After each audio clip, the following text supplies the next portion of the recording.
Good morning, everyone. Just going right to it. I want to touch on a couple of things, right? Just the Miz throwing out things here. It's well advertised that I am high on Milrow. It's mind-boggling how many people have poo-pooed Milrow. Dude, you gotta be able to think out of the box. You have to be able to look down the road. Down the road means Milrow is a quarterback that you draft. You put him behind a veteran. Something that's been lost at least on half the organizations in the NFL, including the New York Giants, is development. You take a kid like this, who I'm going to tell you right now, athletically, is the most athletic player in this draft. Hands down. The guy is a beast. Okay?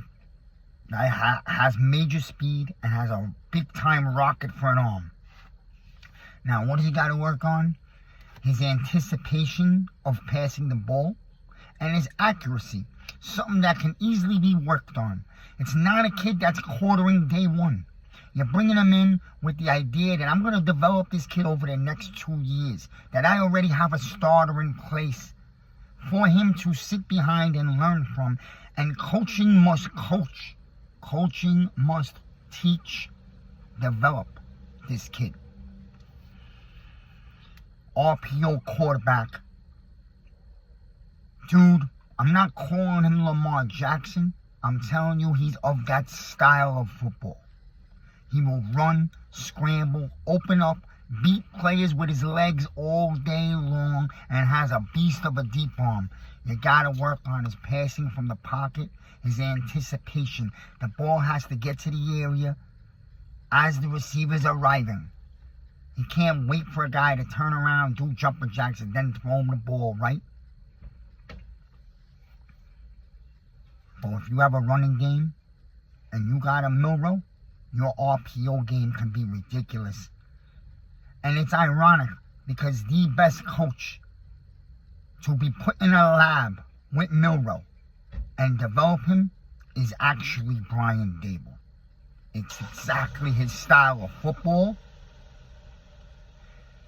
It's exactly what he's looking for. And you saw him create that out of Daniel Jones in their first year when they won a wild card game. And if you have a Milrow, that's not a 1 year thing. That's a career thing. And I believe the kid's passing will get better and better as we go on. He's motivated. He's got a lot of heart. He is one ridiculous athlete. And you cannot delete the value of his athletic ability. Again, second to none in this draft. That includes Hunter. I believe Milrow will be drafted late first round. That there are teams like the Browns, Steelers. If the Giants don't go quarterback at 3, they're going to be foaming at the mouth to look to move back up from 34. They may hang at 34. That would be a gamble. But I'm going to tell you right now about Milrow. And you want to know something? You could throw Tyler and Howard in that boat also. Teams are going to be looking for them in the second round. They're not going to be willing to gamble and wait. If Dart falls to the Steelers, Dart is going to be a Pittsburgh Steeler. And boy, that's a perfect match. Okay? They will have themselves their franchise quarterback for the future. If Dart is not at 21 and he's gone already, and we all know you got teams like the Raiders, the Saints, especially the Saints, right? Some other team might say, yo, boom, let's take this kid, put him in the seat and wait 2 years. Boom, you know? You never know. But the Browns. Look, man, there's a lot of smoke, a lot of things. You're hearing about Hunter for the Browns. Now they're in love with Hunter after they did a lot of homework on Carter. You know, people put out this bullshit foot injury. I'm not a believer in it. I believe Carter is the game wrecker of this draft. You put him on any defense, they're automatically going to slide up towards the top. If the Browns drafted Carter, they'd have the most elite edge rushing crew in the NFL. If the New York Football Giants get Carter at 3, the New York Football Giants will have an elite defense with the defense Shane has built. And that includes keeping a Kayvon, because I'm not ready to get rid of Kayvon. I think Kayvon's going to only get better as the Giants start to stifle on the run. You will see Kayvon explode. You'll have a rotation of 3 if you did draft Carter. But I'm going to be honest with you. The Giants are putting out smoke screens. They're taking Carter to breakfast. They got him coming into the building this week. They're showing a lot of desire for Carter. I believe it's a big smoke screen because they're trying to get Cleveland to scratch their head and wonder, why are the Giants crazy about Carter? And they're trying to scare the Browns back into going back into Carter again. Because the Giants want Shedeur Sanders and Hunter to fall to 3. And you get both of them to fall to 3, you got options. And you could even trade back to either New England or the Jaguars, I believe, and still be in the realm of grabbing one of them, whichever one slides to you. And sometimes the guy that slides is better than having to pick one of 2 major pieces. Sometimes. It's not bad to have the option of both of those players. Any one of those 3 players, Shedeur, Carter, Hunter. You all know I'm an old school guy. I believe the Giants are a Carter away from having the best defense in the NFC East. Maybe one of the best in the whole NFL. And I would love to get back to that.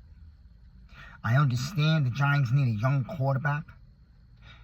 I am not opposed to coming back up into the first to grab somebody. You know, the guys that might be there. I don't know if Dart gets there. I think that Dart doesn't get past Pittsburgh. That's if he even gets past the Saints. I believe Tyler is a hidden gem, projected to be at the top of this draft. Injuries hampered him.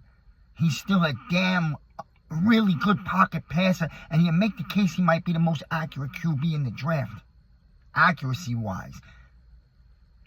The second-tier quarterbacks are not that far from the top 2, and I think people are ignoring that. That doesn't mean that if you love Shedeur, you don't take him at 3. People got me wrong on that. I got no hate for anyone. I don't know these players. They're football players, so I love them. Shedeur Sanders has some work to do. Okay? He's got to work on some of his middle throwing. He's got to get a little more velocity on those throws. Of course, that could be fixed right away. If he came into the Giants, he would not be starting. He's in a perfect situation. Like I said about Milroe, same for Shedeur. He gets to sit for a season. Maybe he gets his feet wet somewhere late in the year. But he gets to sit behind a Russell Wilson, and he's got Winston sitting next to him, which would probably totally be his boy. And, you know, spiritually, leadership, you know, calmness. Winston brings that to a young kid in a locker room.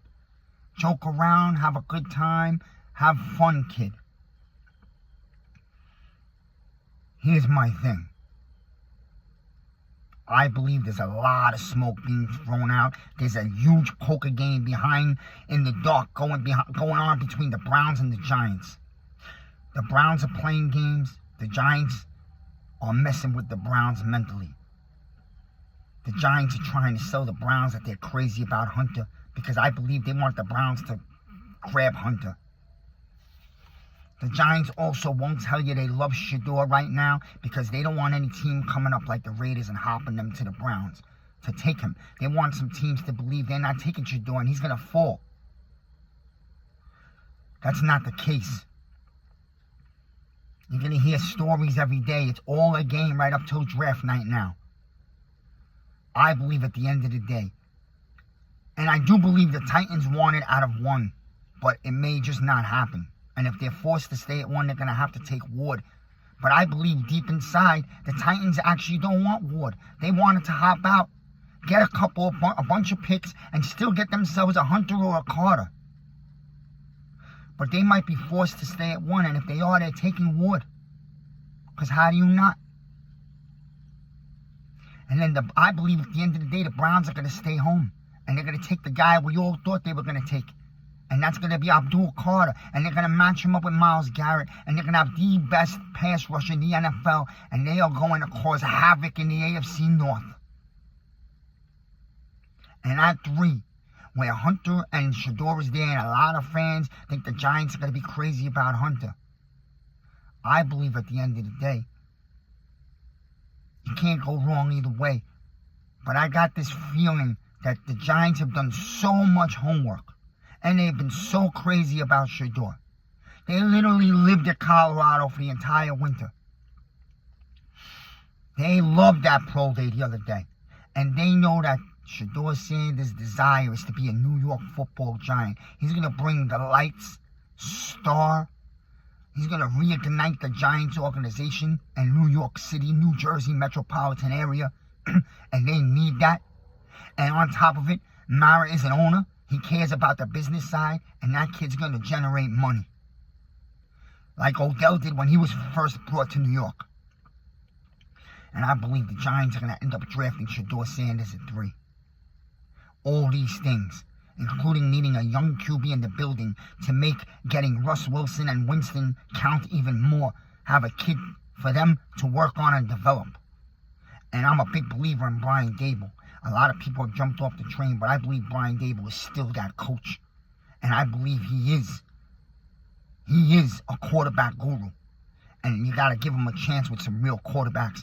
And for the first time as a Giant head coach, he's going to have that chance. Because Daniel Jones, yes, I was a fan of Young early years. I wanted the guy to succeed. He put in the hard work. He has the heart. But he just didn't have it. And at the end of the day, Daniel Jones was never this regime's guy. And we all know that Mara played a role in asking them to try to do something with him, and they tried. So now if they want to go get their guy at 3, it is their right. I do think Milrose is going to be a hitting gem in this draft. I do think 2 years down the road, Milrose is going to be something real. I do like Tyler South. I do think Tyler South was supposed to be real big time in this draft, and injuries hampered him. Some things have happened, the collarbone. I do think whoever grabs him in the second round or wherever is going to get themselves something. These are guys that need to be developed, obviously. I do think Howard is an NFL quarterback. He's a big body, a big frame, old school traditional pocket passing QB that could see down the field. I do think he can be something pretty good.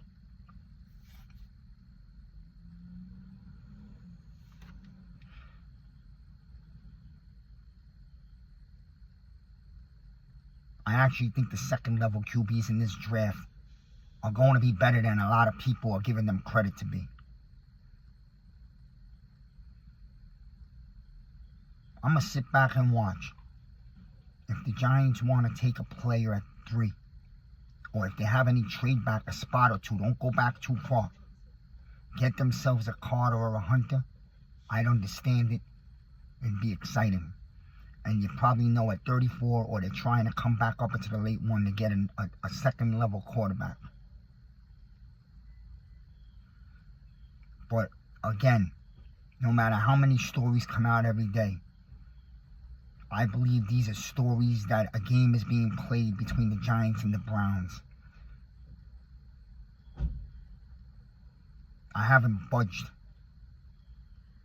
Am I in love with the kid? No, I'm not. I think that there's things that have to be worked on. Can he be special? Yes, he can be special. If he's developed the right way. The Giants have to develop. But if you ask me today, nothing's changed in my mind. At 3, I believe the Giants are drafting Shador Sanders. Miz in the midday.